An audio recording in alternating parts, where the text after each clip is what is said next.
How are you going to purify just SH2? Can you do it by size? Can you do what? Can you do it by size? Not, you know, it's even easier than doing it by size. You could do it by size, but let's even say they were the same size. Let's say that SH2 was also 27 kD. How are you going to do it? Oh, I was going to say you can probably do another glutathione. Yeah, you can put it over another glutathione agarose column. And when you put it over a glutathione agarose column, what's going to bind? The GST. Just the GST. Where will the SH2 be? Supernatant. It'll be in a supernatant, yeah. So that's an example of how you can use this methodology to very quickly, you know, you've got GST SH2, but if you want just SH2, you can still use that same methodology to be able to purify even a much smaller protein. Okay, so now we're on to tissue culture. So tissue culture is basically growth of animal cells in culture. Animal cells taken very loosely. It could mean fruit fly, Drosophila. It could mean silkworms, Frugiporta, SF9 cells. It could mean human tissue culture cells. So animal cells as distinct from bacteria or yeast. So growing animal cells in culture. Now, when you're doing this, unlike in bacteria you can just add, you have your bactotryptone, you have your yeast extract, provides everything you need. Very, very simple, very, very inexpensive to be able to grow bacteria. They don't need a lot of coddling. Tissue culture cells need a lot of coddling and working with. To start, they need a very rich media. And one of the reasons they need a rich media is that there are 9 amino acids that cannot be synthesized by vertebrates, and there are another 3 amino acids that are very, very difficult to synthesize, specifically that are made by the liver or the kidneys. So 3 of our essential amino acids are made by liver and kidneys.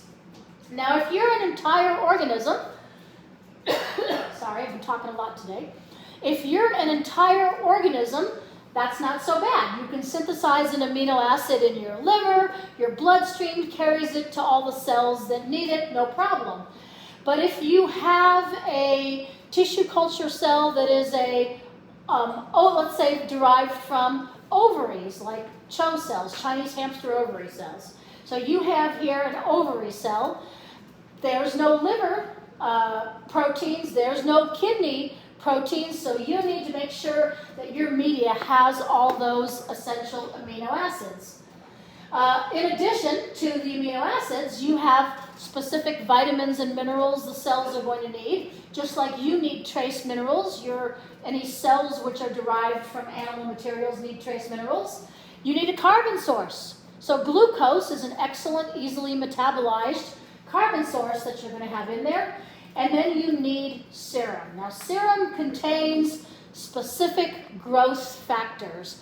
And that very simple word, serum, contains a lot of angst if you are actually working in tissue culture. One of the problems is that serum is generally undefined as to what's in it. If we were to bleed you and separate out all of your red blood cells, for example, and all your platelets, we would have serum, which is basically, proteins and stuff like that that are in your blood serum. And you'd have a lot of different growth factors and proteins in there. So many that it's probably very difficult to categorize exactly which ones are in there. Now, growth factors and other proteins are also needed by tissue culture cells. And so if you are using general serum, and the general serum that's normally used is fetal bovine serum, in this case, bovine meaning from cows, fetal meaning from very, very young cows, which is okay because we have a very good veal industry here in the United States. We raise a lot of cows in Australia, Canada, the US, and people like to eat veal, which means we are killing calves at a very, very young age. Fetal does not actually mean still in the womb, but it means very, very young. And so we kill these calves, and we take their blood out as sterilely as possible. And when you take their blood out, they separate out the red blood cells and the platelets and everything, and they have the serum from these calves. And they don't just sell the serum from one calf to one lab. They put them together in these huge pools called a lot. And a lot might have hundreds and hundreds of blood or serum from calves in it, which means it's exceptionally undefined. Some lots are going to have higher amounts of specific growth factors or lower amounts of specific growth factors, depending on the genetics of the cow, depending on the slight age of the cow. They express different growth factors as they, so each week of growth, they, as a baby calf grows up, even in its first couple months, it's expressing significantly different growth factors the day it was born versus 1 month versus 6 months. Some growth factors are upregulated, some growth factors are downregulated. So depending on the specific ages at which all these calves are killed, you're going to have very different growth factors in your media. Now this is problematic because sometimes a lot number which works to grow your cells, when you buy from the same company a different lot number, your cells will die. And we've had this happen upstairs in lab. One lot number works great for your cells. Another lot number completely does not work at all, and cells start to die. And you're like, what is the difference? I don't know. And tell you what, the companies that sell them to you, they don't know either. They try to do, when we had stuff like this happening, they would try to match. They'd say, well, this lot looks very similar to that lot. We tried that lot, nothing. So what you end up doing if you're growing tissue culture cells is you end up ordering small batches of each individual lot. And so you will get, say, 6 different lots, and you'll take very small amounts of the fetal bovine serum together with small amounts of the media, and you'll try growing up small amounts of your tissue culture cells to say which lot works best for my particular cells. And then you'll order, if the media is good for 3 years, you'll order 100 bottles of that stuff. Now, it's expensive. It might be $400 or $500 a bottle for fetal bovine serum, but you don't want to have to go through this too often. So once you find a lot number that works, you're going to order a whole bunch of it, however much you think you're going to use in that period of time before it expires. Now, the answer that some labs have come up with is serum-free media. So for certain types of cells, they have characterized exactly what growth factors are needed for those types of cells. And that's good. If you're using one of those types of cells that works well in serum-free media. For example, SF9 cells work okay in serum-free media. So silkworm, insect cells work okay in serum-free media. Drosophila cells do not. They're both insects. What's the difference? Just some growth factor that's present in regular serum that's not in serum-free media. But serum-free media is defined media. You're saying exactly what and exactly how much is in that media. And so if you can, and serum-free media is a lot more expensive, so if you can afford it and if it works well in your cells, that's the way to go, because then you never have problems and you know your cells will grow. But otherwise, you're stuck using, undefined serum with all of its potential growth factors. Insulin is a growth factor for cells. Certain amounts, and as well as many other proteins are needed. And sometimes, like one time, we were growing chicken cells, and fetal bovine serum was not working for our chicken cells. We had to get chicken serum media, to have our chicken cells grow. There was some growth factor that our chicken cells needed that was not found in fetal bovine serum. So you have to always be aware of other little things, other little tweaks you might need to do to your cells. Now, cells grow on special solid surfaces. It might look like they're just growing on plastic, but the surface is actually a charged media to help cells grow. And in addition to the charged media, sometimes people put collagen. They'll put a little bit of collagen on the surface to additionally help their cells attach to the surface. So you can't just use a regular plastic dish for tissue culture cells. There are very special, much more expensive dishes that you have to purchase to be able to grow your cells on. When we're talking about a primary cell, we're talking about a cell that's, for example, in you. I could take a chunk of meat out of your arm, and I could trypsinize it. I could use trypsin to remove all those connections between all the individual cells, and I could put all those cells on a plate, and your cells would grow and divide and thrive for a while. They would divide around 50 times before they started to die, and they would also have what's called contact inhibition. When normal cells contact another cell, they will stop growing. So for example, you get a cut on your arm, underneath the scab, one layer of cells is growing towards another layer of cells. When the two layers of cells meet, they stop growing. That is what a normal cell does. But sometimes you have a cell that is transformed, and we think of that as cancer cells. They lose their contact inhibition. They will not stop growing just because they're in contact with another cell. And so they grow and they divide and they push the other cells away, and we think of that as a tumor. So cancerous cells will grow indefinitely. They will not stop dividing after a certain period. They will divide and divide and divide and divide as long as there is sufficient nutrition in the media. And cell lines made from cells can be purchased. The American Type Culture Collection, ATCC, has a big catalog. And if you're looking for a specific cell type, you can just page through your catalog. You can say, I want this one, and you can order yourself a type of cell, and they will ship it to you on dry ice so it stays nice and cold and in the original form. And then you get the specified media ready, and they're going to specify to you what type of media. So, for example, one type of cell might need Grace's insect media.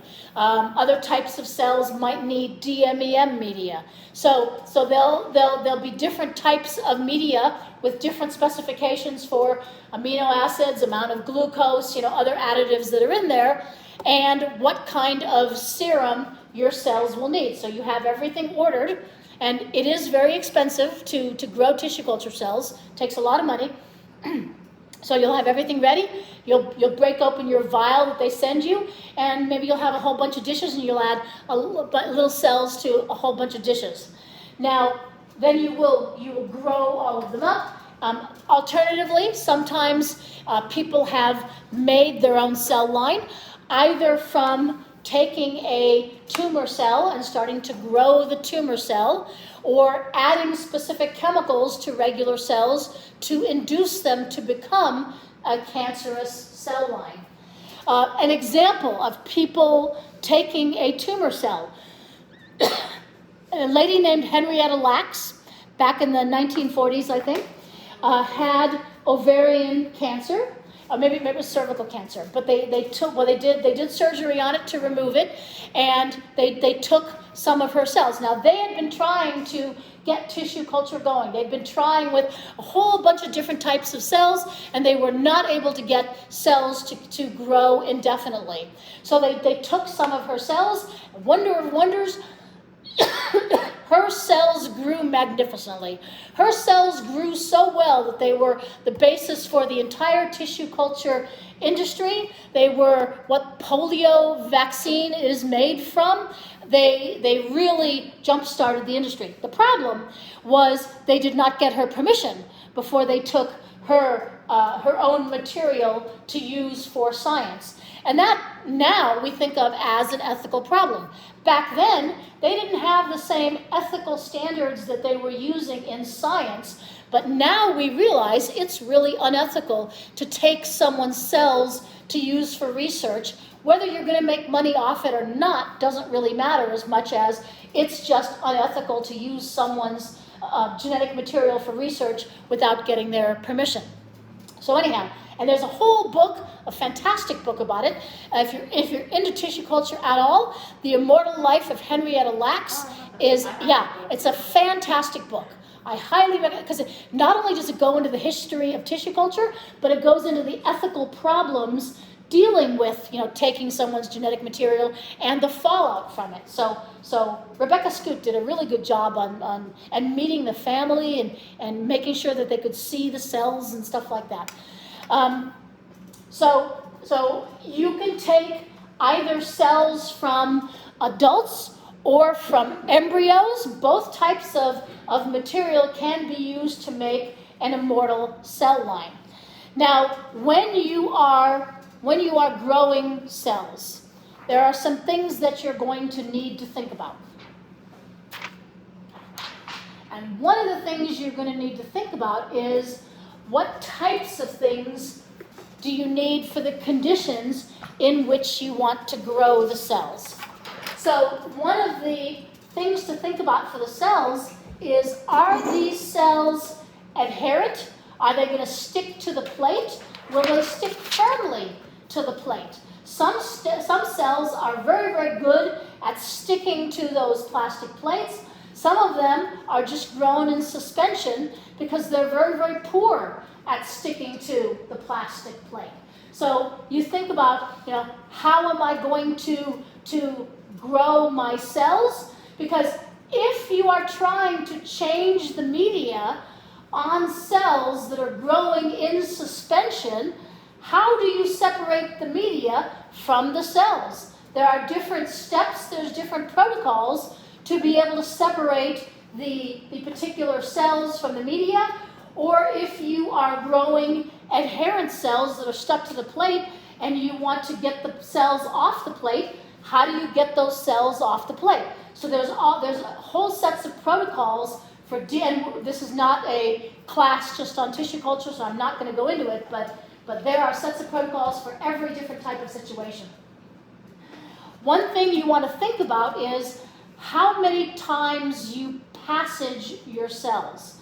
So passaging of cells is whenever you take a plate that is what's called confluent, and a confluent plate has cells, I'll give you this back in a second. A confluent plate has cells that are all growing right next to each other. And when cells are growing right next to each other that close, they are really using up all the resources in the media. They're putting their waste products in the media, and those waste products can change the pH of the media, and that's why in many cases you will see tissue culture media has a pink color to it. And that pink color is not from serum or anything like that, it's a pH indicator. And when the media is healthy and has nutrients and is the correct pH, it will be nice and pink. It'll be very pink, or it'll be maybe getting to be a little bit orange. But as the waste products build up, you're changing the pH of the solution, and that indicator changes to orange and then to yellow.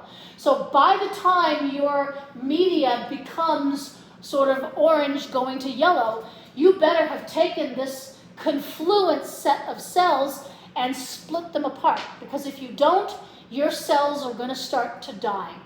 And they're going to die because they run out of nutrients in the media, much in the same way that bacterial cells will die if they run out of nutrients in the media. And you split your cells, so now they're very, very well separated, and they're not as confluent. And when you do this, this is called a passage of your cells. Now, every time you passage your cells, it's adding to the age of the culture. And just like people, as people age, they can collect mutations in their DNA, which can eventually lead to cancer, or deleterious changes in the DNA. Tissue culture cells, even though they've already transformed, they can accumulate extra mutations in their DNA, which means they might not function the same way if you have a very, very old set of cells with a very high passage number that you are trying to use. So when you get them from the ATCC, you immediately take your cells and you split your cells into a number of different plates. You're going to keep one to grow, and you're going to make sure you freeze down all the rest of those cells and store them in liquid nitrogen so that you have them for later, so that you can always go back to a relatively low passage number of cells. Because if your experiments stop working, it might be because you've accumulated enough mutations, your cells are old enough, and it's time to start over with a fresh batch of cells. So you're looking at how many passages your cells have gone through, and you need to make sure that you're refreshing the media, that you're growing your cells at the correct temperature. Temperature can be different for different types of cells. Insect cells grow well at room temperature. If you try putting insect cells at 30 degrees or 37 degrees, you're going to kill them. Insect cells survive at room temperature. On the other hand, if you're dealing with mammalian tissue culture cells, those need to grow at 37 degrees. So you need to know the conditions, the temperature conditions that your cells need to be in. You generally have a particular pH that your cells will grow best in, and that's part of the ATCC telling you what type of media will be needed for your cells. You need humidity on the cells, so you need to have a very moist environment, and you need to have carbon dioxide. Cells which come from inside of a person, for example, have a much higher need for carbon dioxide than is in the outside air. And that's because if you look inside of your tissues, the carbon dioxide level in your tissues is significantly higher than the carbon dioxide level out in the air. We are exhaling carbon dioxide, and it's built up in our tissues. But the cells are used to growing generally in a higher carbon dioxide environment.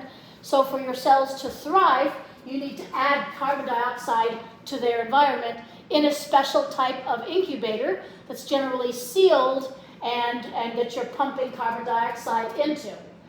Light can also be toxic. Light can set up toxic reactions in the media, which can affect the growth of the cells. So they're also generally grown in the dark. Particularly mammalian tissue culture cells are grown in a dark environment. There is specific equipment that you use. One of the pieces of equipment that you use is a laminar flow hood. And a laminar flow hood differs from a regular type of hood that's used for bacteria and yeast. You can have a regular, simple type of hood that's used for bacteria and yeast that just simply has a quick ultraviolet light to kill anything in the environment, and you're not worried about any other things from the environment coming in, and in the short period of time you're going to be in there. But if you're growing tissue culture cells, bacteria have a doubling time of 20 minutes. Yeast, a little bit longer, but pretty short. Tissue culture cells have a doubling time of 18 to 24 hours. So by the time it takes one tissue culture cell to make two, you can have a heck of a lot of bacteria that are doubling and doubling and doubling. So it's absolutely essential to keep your tissue culture cells free from any bacteria or yeast or molds or anything like that, which can infect the cultures and grow much, much faster than your tissue culture cells. Once you get bacteria or yeast or molds into your tissue culture cells, you're never getting them out. it is impossible basically to purify a set of cells once it has been infected by something. And I know grad students in my lab upstairs would try. They would make mistakes like they'd be making a new cell line, they'd get lazy, they wouldn't have frozen their cell line down like they should have, and so then they'd come to me and say, Kathy, I got some mold in my cell line, but I see one puff ball of mold over here, but I'm going to take a sample from the other side of the plate and be able to resuscitate my colony. It's like, ha, nice try. By the time you see that puff ball of mold, you have mold spores throughout your entire culture, and there's never going to be the ability to rescue that culture. All you're going to be doing is propagating mold, and sure enough, they'll grow it up, and 2 days later it'll be covered with all these mold puff balls from those spores that have now decided, fresh nutrients, now's the time to bloom. And then they have them in the incubator, which then starts infecting everybody else's tissue culture cells, and that's when I'd get pissed at them. So it's basically just you get contamination in your cell line, you throw that cell line away, and you start from some of the stuff that you have stored in liquid nitrogen, hopefully nice and safely.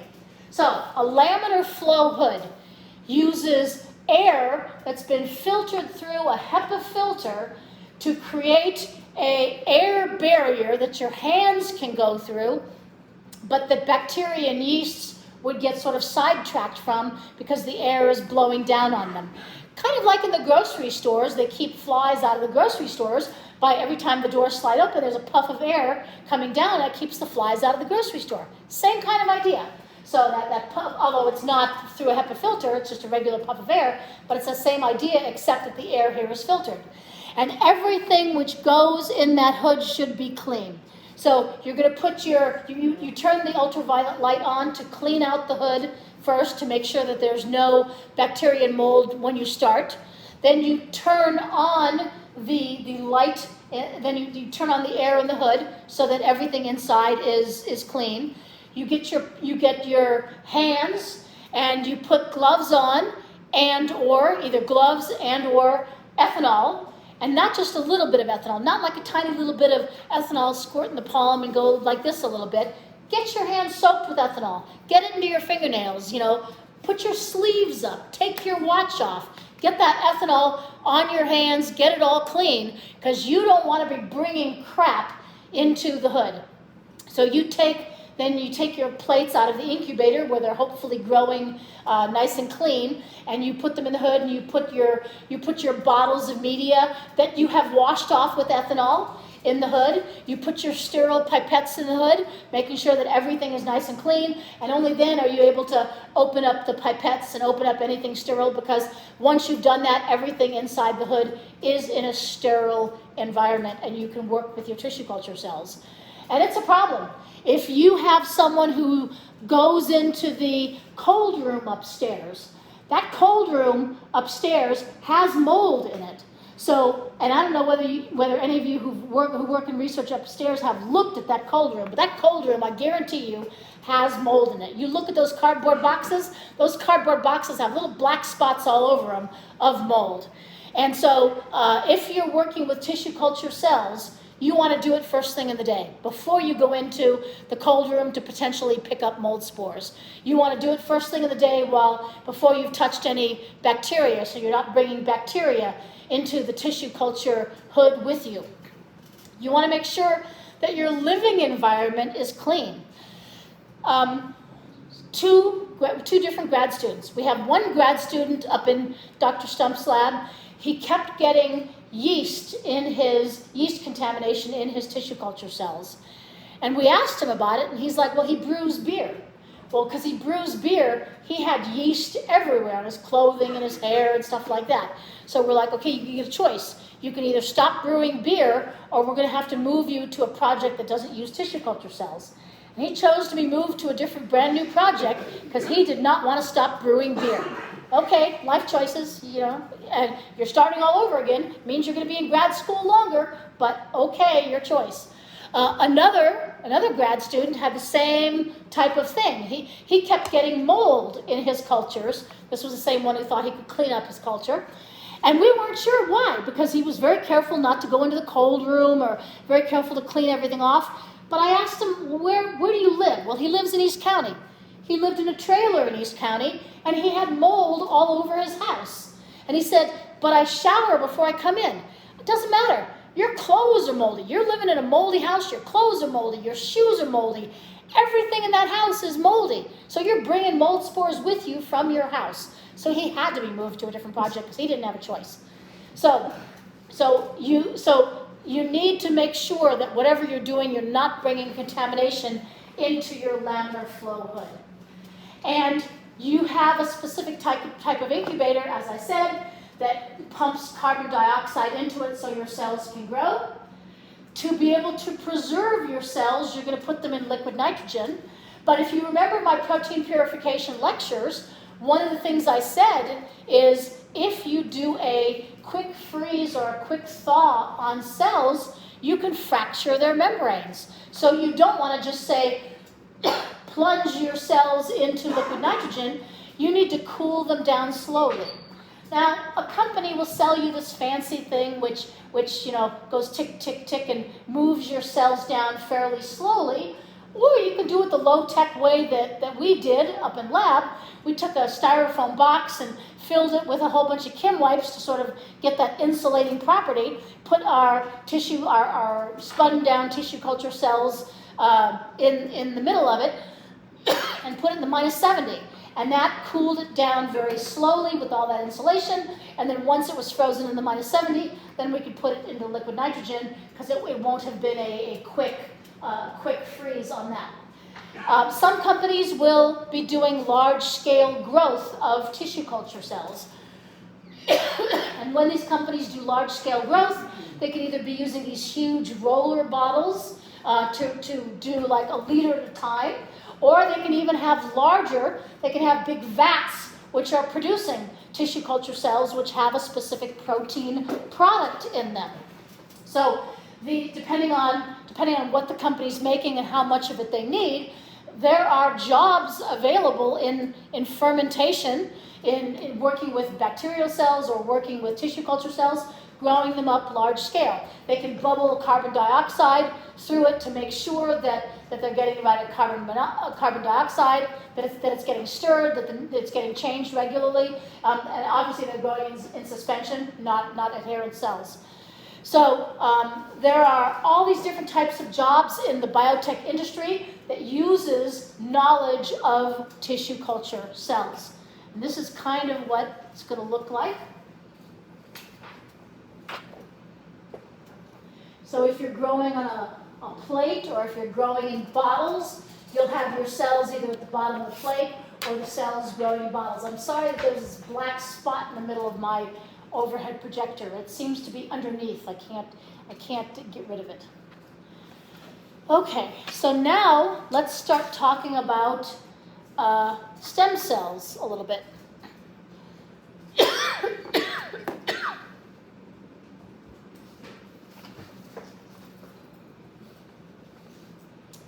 Where is my...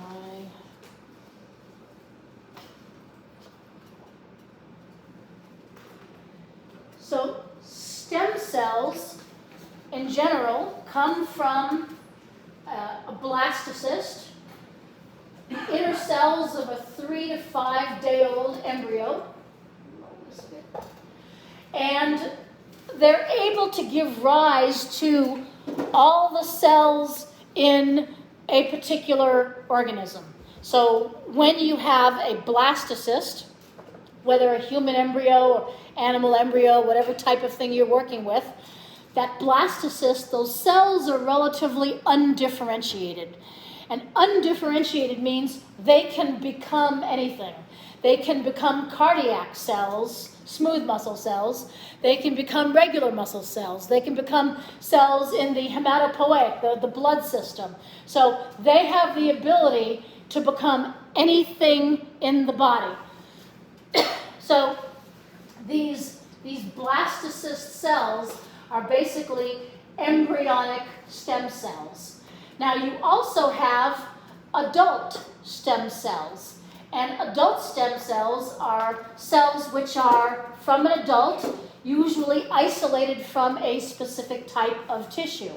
So you have adult cells, which can be, I could take a chunk of your muscle, for example, and I could find some adult stem cells hiding in your muscle tissue, and I could manage to isolate those, because remember, stem cells are going to keep on growing because they're more like cancer cells. They'll keep growing and dividing into new cells versus the 50-cell division approximate limit of regular cells. So it's possible to isolate stem cells from different tissues.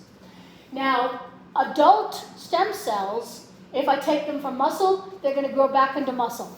If I take them from liver, they're going to grow back into liver. They are differentiated already into a specific type of tissue.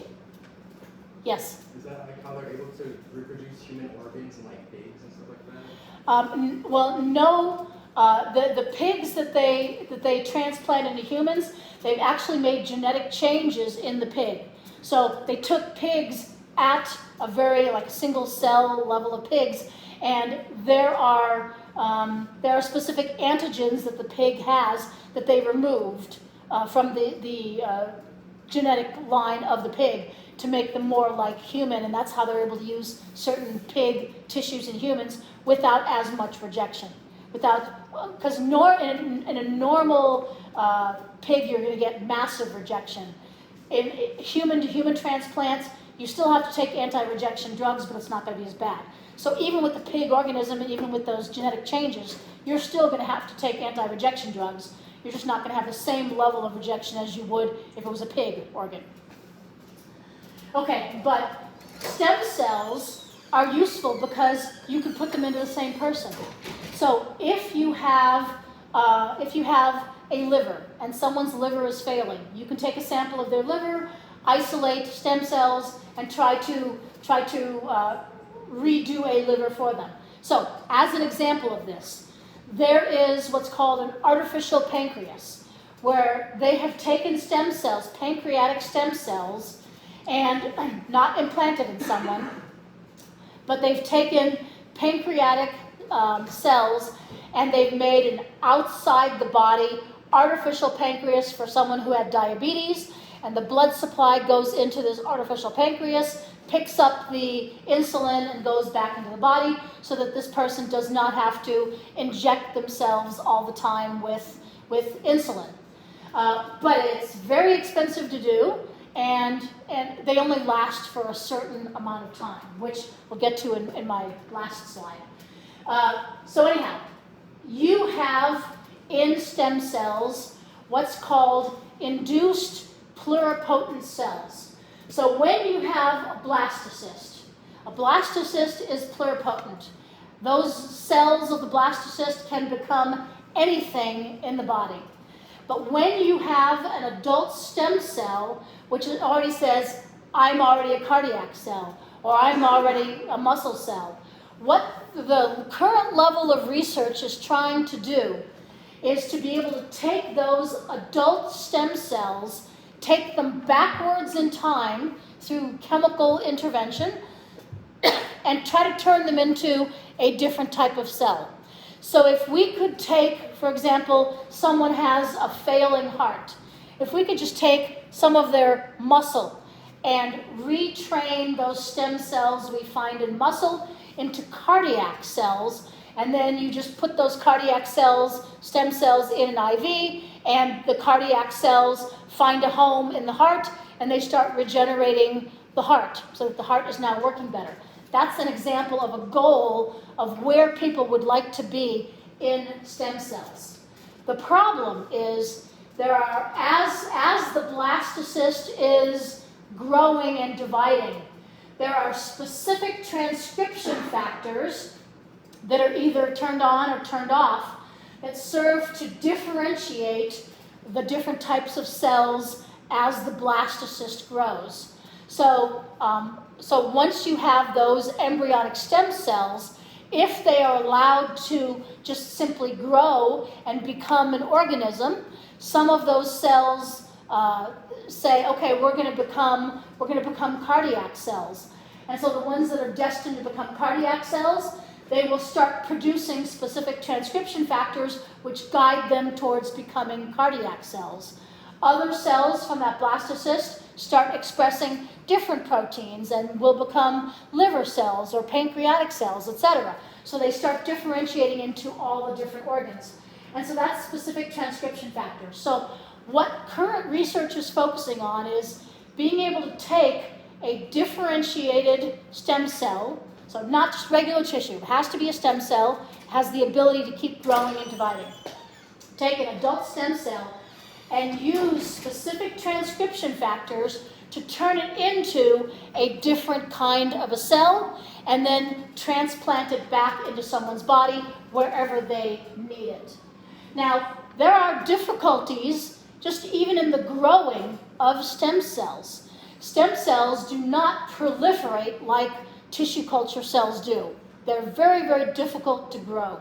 They want to differentiate. So when you start growing a colony of stem cells, the cells on the outside of the colony keep wanting to differentiate.